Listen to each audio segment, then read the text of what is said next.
Hi everyone, my name is Manuela Montoya and my classmate Daniela Moreno. And today we're going to present you a consultancy report regarding the exportation of raw sugar to South Korea. So the first step before making any decisions and analyzing each subheading is important to analyze the market entrance for South Korea. Firstly, in 2021, South Korea was the 8th largest importer of raw sugar worldwide, accounting for more than $700 million in imports. Also, it's seen that since May 2022, the market has experiencing a growth of 20.1% and a 4% growth yearly, and is expected that in 2027, the imports value is going to be more than $700,000 million. Additionally, for market entrance purposes, it's important to analyze the competition landscape in the country. For raw sugar, South Korean main trading partners are Australia with more than 40% of the market, Thailand, Nicaragua, and followed by El Salvador. Additionally, another competitor to watch out for is the Indian market that is experiencing an exponential growth in the market, and because of government decisions that we're going to talk later on, these trading partners are going to be more prominent. Thanks to the trade agreement between South Korea and Colombia issued in 2016, most of the subheadings are applied as 0% preferential tariff. Although Colombia has these preferential tariffs of 0% in most of their subheadings, if we compare them to the tariffs applies to the main leaders of the market and competitors in the raw sugar imports in South Korea, this doesn't mean any advantage at all, as countries as Australia and Thailand are also applied as 0% tariff. Additionally, Colombia has to comply between 43 to 51 regulations regarding the specific subheading. Also, another important factor for market entrance is the logistics infrastructure in South Korea. Fortunately, South Korea comes with an efficient transport and customs system, as they count with major ports, airports, and a well-connected network inside the country. Also, with an inflation of 5.09%, which is the highest since 1998, it has a GDP of $1.81 that is actually decreasing, and is an export-driven economy specialized in automotive manufacture and healthcare technology, and also it is the 5th largest exporter in the world and the 9th largest trade destination regarding importations. South Korea is a presidential republic with a president as chief of state, and is a country that is recognized for protecting their local industries. Therefore, the government is implementing measures that protect the local businesses as taxes, subsidies, and other regulations. Also, they have started to amplify their relations with the ASEAN community because of the uncertainty imposed between China and the United States competition. Therefore, this means that it's looking for extending their ties with competitors such as India.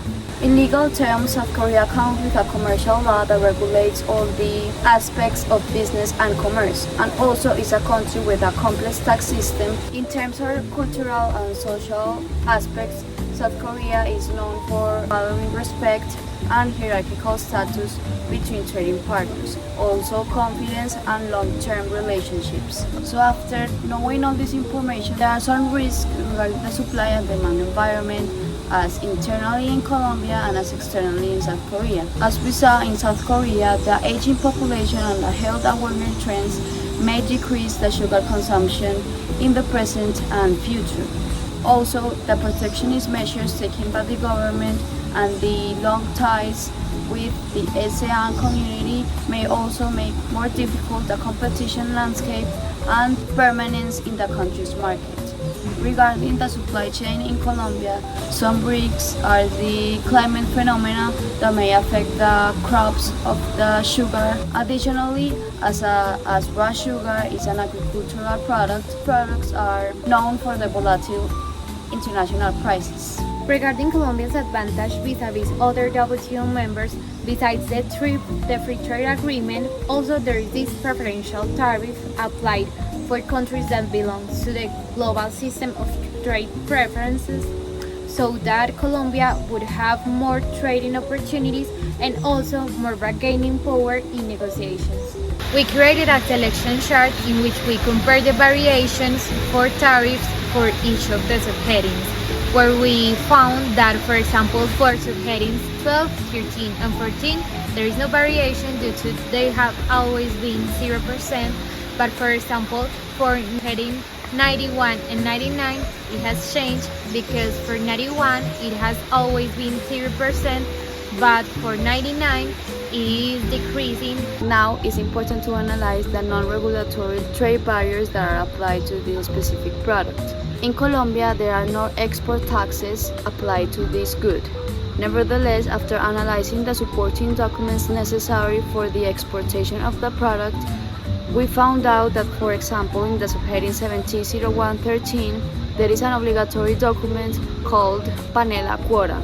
This measure can be classified as an export quota, as it's a quota system that is used for regulating the production and marketing of panela in Colombia.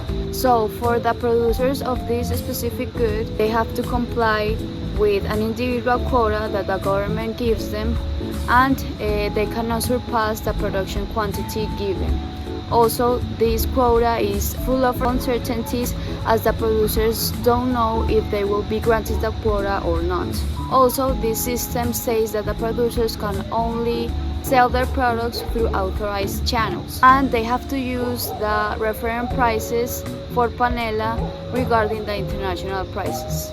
This is a huge limitation for the exportation of the subheading 170113. Regarding anti-dumping measures, South Korea doesn't have any explicit anti-dumping regulations. Nevertheless, in the trade agreement, they state if in any case they find out that the product of either country is experiencing any type of dumping, they state a several process of steps where both countries dialogue and negotiate first before putting any measures.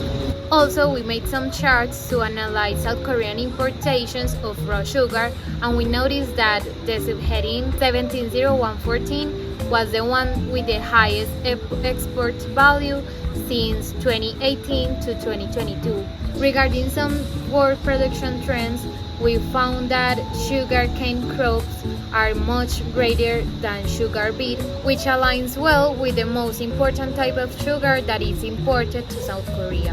Also, the global production and consumption of caloric sweeteners is projected from 2017 to 2029 to grow in the world, but more in Asia, which could benefit sugar importations. In the decision chart, we also analyze the behavior of the imports for each of the subheadings regarding the main leader, the competitors, imports from the world, and from Colombia.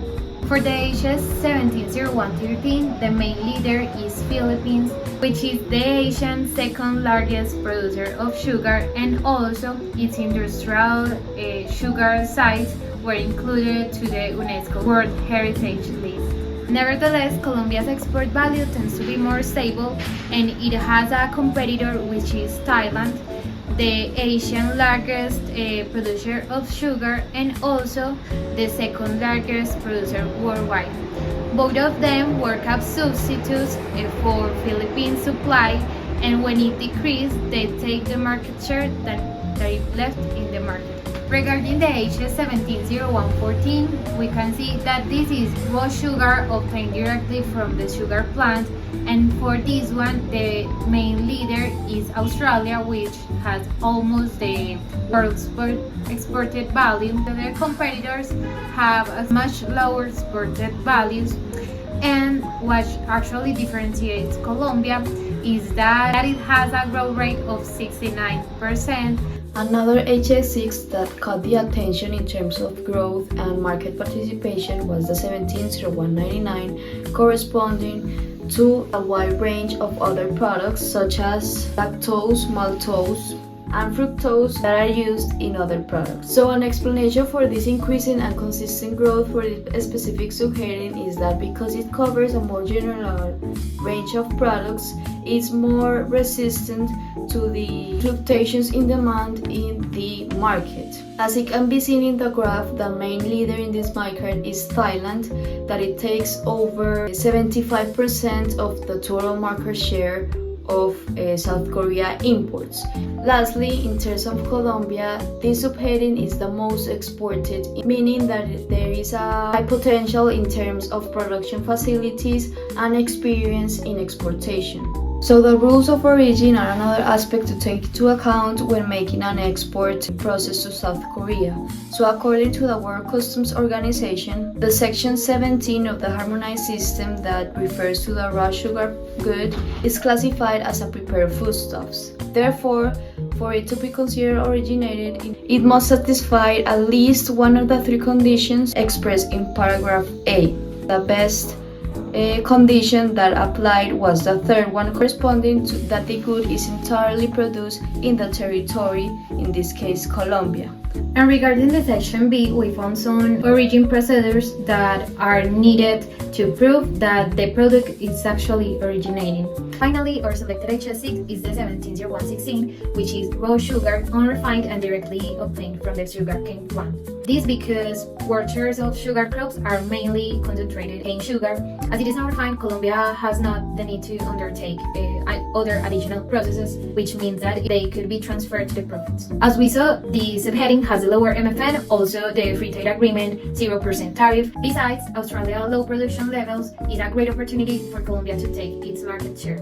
Sugarcane has also more expansion facilities than beet sugar, so that the crops could grow more, and also that Colombia has more availability of irrigated land due to the fact that it is a suitable tropical region. Also, some other recommendations for any company to export this specific subheading is to properly design a market access plan to effectively enter the Korean market. So thank you for listening to our consultancy regarding the subheading 1701 and to the exportation to the South Korean market.